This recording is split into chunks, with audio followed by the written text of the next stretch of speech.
안녕하세요, 여러분. So today, we're gonna have a different episode. I will not be cooking. Hindi ako magluluto. Hindi ako magtuturo ng recipe today. But I'm going to do a PSA episode. PSA for what? I'm doing a public service announcement episode today. So bakit? Bakit ako may public service announcement?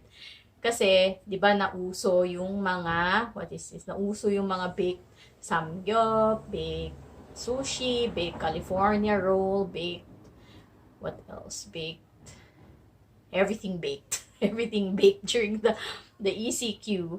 And, ako naman, when I have time, tambay-tambay sa Facebook, ganyan, kapag nagmi-me time ako. And I've been seeing lots of, posts about those kinds of food. And okay na, syempre wala na, there's nothing wrong, nakakatuwa nga kasi people have been, experimenting in the kitchen and talagang nakakatuwa nagbebenta, ganyan. Parang, minsan parang wini-wish ko na, shock, sana nasa Pinas din ako para makiki-join ako sa bebenta tsaka sa mga bibili, di ba? Pero, anyway, I'm doing this episode because, this is also a request from my husband because I think some of you who've seen my posts, who've read my posts on some Facebook groups about when I uploaded my Kimbap tutorial, I think I've written it down there. But for those who have not seen it, I'm going to make an episode solely for that. So today, we're gonna be making an episode all about Korean seaweed. Okay? So, Korean seaweed. So, Korean seaweed, ay ano namang relasyon nun sa mga baked samgyup at baked sushi at baked kung ano-ano. What's the relation with that, diba? So, my husband has been, as if you don't know yet, my husband is Korean. I live in Korea with my kids and my husband. And, of course, him being Korean, syempre, natutuwa rin siya sometimes when I show him posts of people, selling mga Korean food sa Philippines, ganyan. But sabi niya sa akin, ba't ganon? The Filipinos are selling mga baked goods nga. And they always market their goods na, kasi di ba yung baked samgyup and baked sushi, di ba, binibenta yun na may kasamang mga seaweed packs. Sabi niya sa akin, bakit tawag nila dun sa seaweed packs, Nori? It's Korean seaweed, it's not Japanese seaweed, sabi niya sa akin. So, sabi ko, I guess it's just a lack of awareness.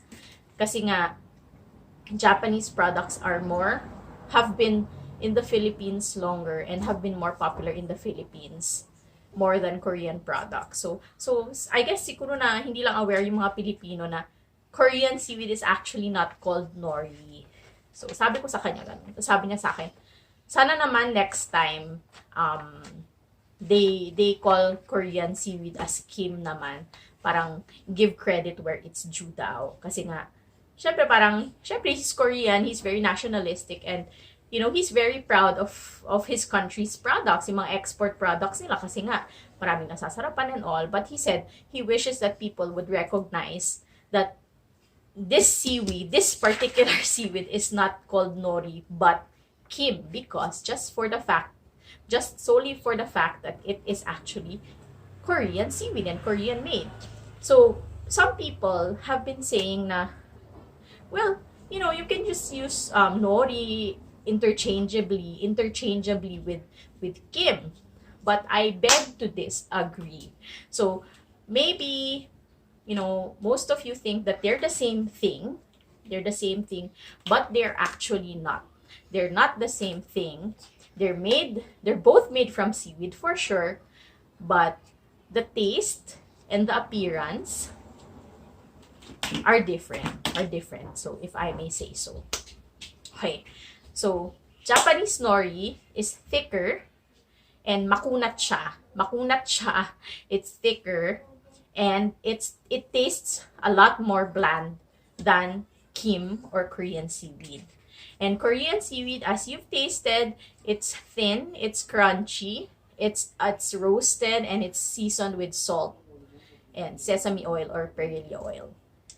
So yun ang difference nila. Japanese nori or the Japanese seaweed seasoned naman with soy sauce and sugar.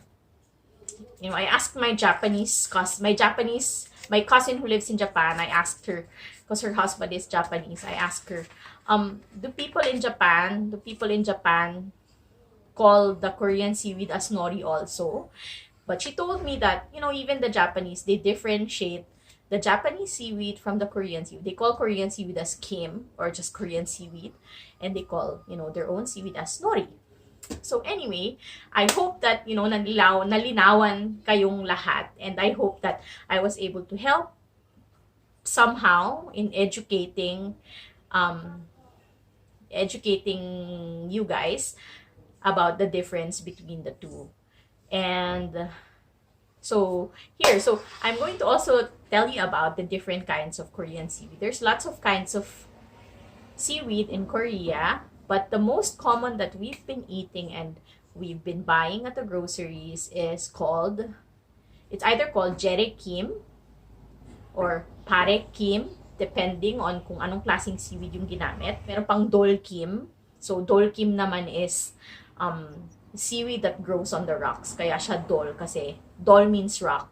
And because there's also what's called as kopchang kim. Kopchang kim naman is, I think it's a lot yung pagkamakunat niya, and yung pagkakapal niya is similar to nori. Anyway, yung kinakain natin sa Philippines, yung mga nasa maliliit na pack or yung mga nasa malalaki na salted and seasoned and whatsoever, those are called the small ones are called doshirak kim or jomi kim. So doshirak kim, doshirak is a Korean version of the bento or a lunchbox. Doshirak means lunchbox. So it's lunchbox kim because it's convenient and you can bring it anywhere. So you're on a picnic, ganyan. You don't need to cut it. So that's why they call it doshirak kim.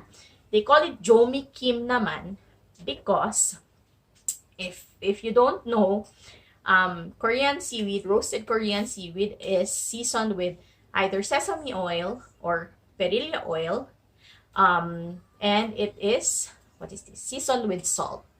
Well, it's usually seasoned with salt, but the salt is actually mixed with a little bit of MSG. So jomi kim jomi comes from the word jomiryo, which is actually MSG in Korea. So it's a mix of salt and MSG. Nakamix na siya, tapos ganun siya binibenta. So yun ang ginagamit nila pang season dun sa Korean seaweed. Why? Because it's tastier that way. But some companies, they don't use naman MSG. Some companies do. So I just wanted to let you know na ganun yung pinagsi-season nila kasi baka hindi nyo alam. Tapos, what else? And also there's this kind of seaweed that's called kimjaban, and this is actually yung seaweed flakes, roasted seaweed flakes naman in Korean. Kimjaban is used for making what you call jumokbap or the rice balls, Korean rice balls, and sometimes they use it for topping fried rice. Naman kimkaru. So kimkaru means may seasoned and may unseasoned din, but wala siyang mga halong anchovies o kung ano-ano man. It's just salt and seaweed and perilla oil. Yeah, or sesame oil. So yun naman ang tinatawag natin kimkaru. Kim for seaweed and karu means powder. So it's powdered seaweed. So yun din yung mga nakikita niyong tinatap nila sa mga fried rice, sa mga restaurants. So anyway, and of course there's kimbap kim. Kimbap kim is the ones that we use for kimbap, and medyo rin siya, medyo makunat, tas medyo makapal siya kasi nga you needed to be able to hold the components of the kimbap. So I hope, ayan, so yun yung basic kinds of, there's a lot more, but those are the basic kinds of seaweed here in Korea. So I hope that this episode helped you knowing more about Korean seaweed and knowing the difference between the Japanese seaweed and the Korean seaweed. So I hope next time na pag may mga nag-upload na ng mga big samgyup gano'n, so I hope na if you're using Korean seaweed, I hope that you will write it as Korean seaweed or roasted seaweed, or simply write it as Kim. Kim Pax or something like that.